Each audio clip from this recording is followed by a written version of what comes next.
नमस्कार। मेष राशि पर विशेष चर्चा इस बात को लेकर कि 14 जनवरी तक किन किन ग्रहों का विशेष परिवर्तन मेष राशि के लिए क्या लेकर आया है और क्या आपको देकर जाएगा, क्योंकि ये करंट अफेयर्स जो नजदीकी होने वाले बदलाव हैं उन पर चर्चा करनी जरूरी है, क्योंकि अभी ये जो मास है ये आपके लिए विशेष रहने वाला है, खास तौर से क्योंकि 3-4 ग्रह विशेष रूप से बदल रहे हैं। इसके अलावा सन 2025 की मोटी मोटी जो बातें हैं वो प्रतीकात्मक रूप से मैंने लिख दी है, सामने आपको दिखाई भी देगा और आप आसानी से सहज भाव से समझ भी पाएंगे। शुरू करते हैं। बृहस्पति ग्रह आपकी राशि का जो नवम स्थान है, आपकी राशि का नवम भाव गुरु, वो वक्री होगा रोहिणी नक्षत्र में। और रोहिणी नक्षत्र बहुत प्रिय माना गया है गुरु के लिए। और ये 23 दिसंबर से वक्री जब होंगे तो आपकी जो फाइनेंशियल कंडीशन है उसको साउंड करेंगे, मजबूत करेंगे। और दूसरा जो बदलाव है वो होगा 28 दिसंबर को। आपका जो शुक्र ग्रह है, शुक्र ग्रह धन स्थान और सप्तम भाव का स्वामी आपके इनकम हाउस में आएंगे। दिसंबर 28 तारीख को शुक्र का जीवन में इतना बड़ा महत्व है कि शुक्र जो है सुख देता है। अच्छे कपड़े, अच्छा पैसा, अच्छी खुशबूदार वस्तुएं, परफ्यूम, अच्छे अच्छे वस्त्र आभूषण तथा आपकी मुखारविंद से जो वाणी निकलती है, सुंदर वाणी, उसको भी संभाल कर रखने की ताकत शुक्र के अंदर है। यहां पर शुक्र विराजमान हो जाएंगे। एकादश भाव है ये इनकम का, रिसोर्सेज ऑफ इनकम। तो अचानक धन आएगा और जो पिछला रुका हुआ किसी के ऊपर बैलेंस है आपका वो भी आएगा।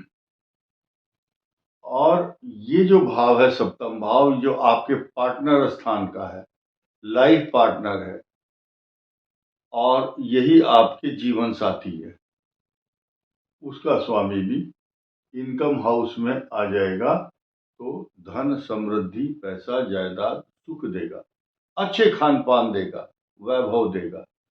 यहां मैं एक बात की चर्चा करना चाहूंगा। कुछ लोग कमेंट करते हैं, गुरुजी ये जो वीडियो बना रहे हैं आप पुरुषों के लिए है या महिलाओं के लिए है? ये जो शनि और राहु केतु, इनको महिला और पुरुष से कोई लेना देना नहीं होता। जिनके नक्षत्र इस सृष्टि के अंदर, जिनके नक्षत्र अश्विनी, भरणी और कृत्तिका नक्षत्र है, ये वीडियो उनके लिए है। चाहे वो महिला है, चाहे पुरुष है, स्टूडेंट है, छोटा बच्चा है या बड़ा बच्चा है, सबकी राशि पर एक ही तरह के प्रभाव डालते हैं। दूसरा विषय क्या है? ये जो सूर्य है इसका बदलाव 14 तारीख को लास्ट में होगा 8:55 पर सुबह सुबह के समय। लेकिन जब तक ये सूर्य यहां नहीं आता मकर राशि में, उत्तरायण सूर्य होगा, आपकी राशि से ही शुभारंभ होगा इसका। और ये आपके पंचम भाव, ज्ञान, बुद्धि, विवेक, संतान स्थान है।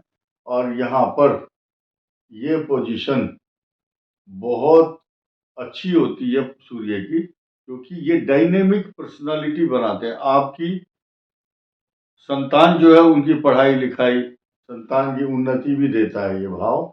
और इस भाव का स्वामी यहाँ पर है इस समय आपके भाग्य स्थान में।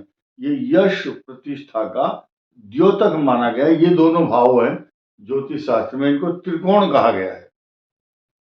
और यहाँ पर बैठना इनके लिए बहुत सकारात्मक भाव है।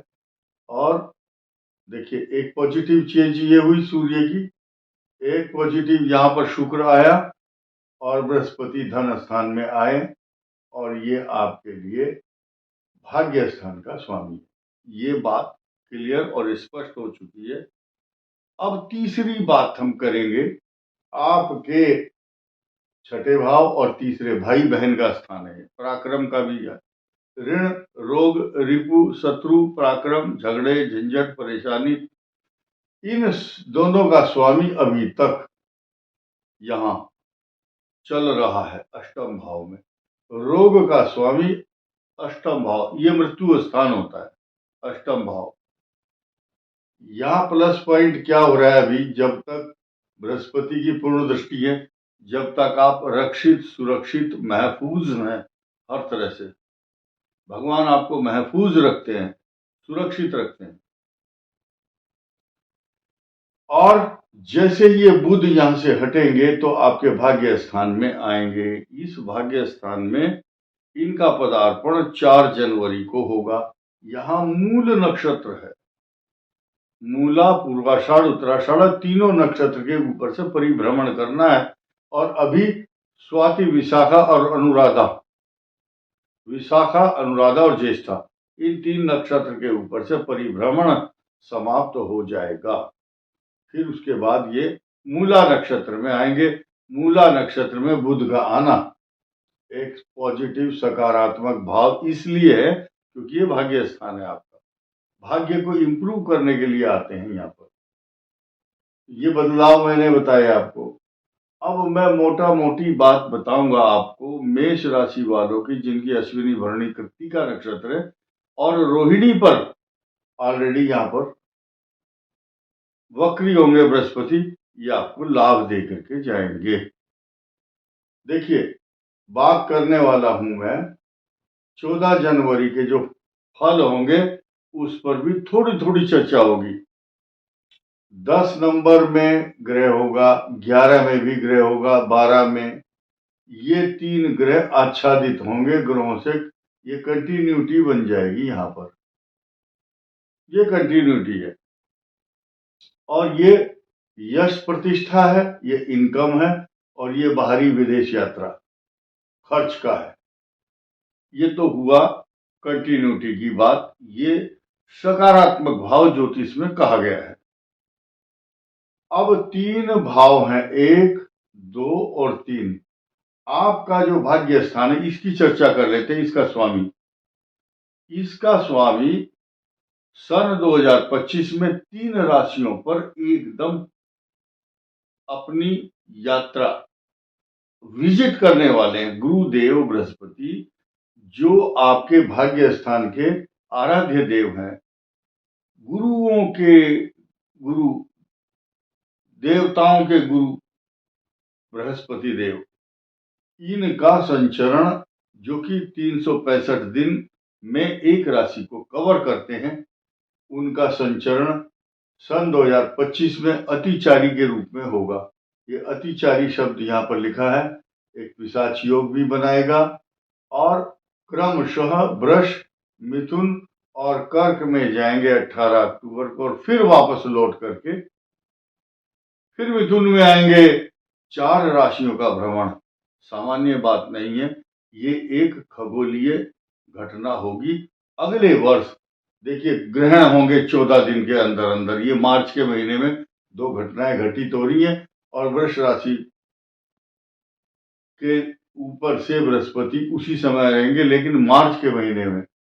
मेष राशि को इसलिए महत्वपूर्ण मानते हैं सृष्टि के अंदर क्योंकि काल पुरुष की दृष्टि से ये पहला स्थान है।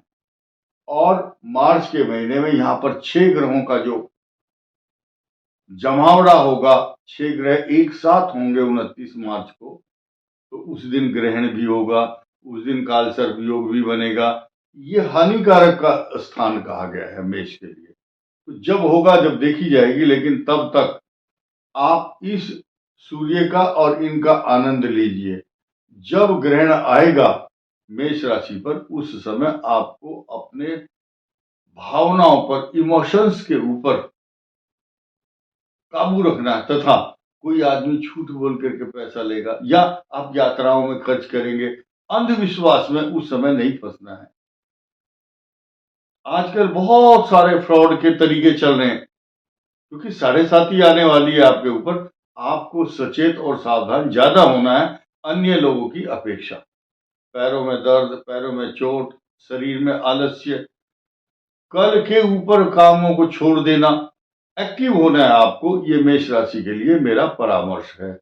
इस वीडियो में इतना ही। धन्यवाद। नमस्कार।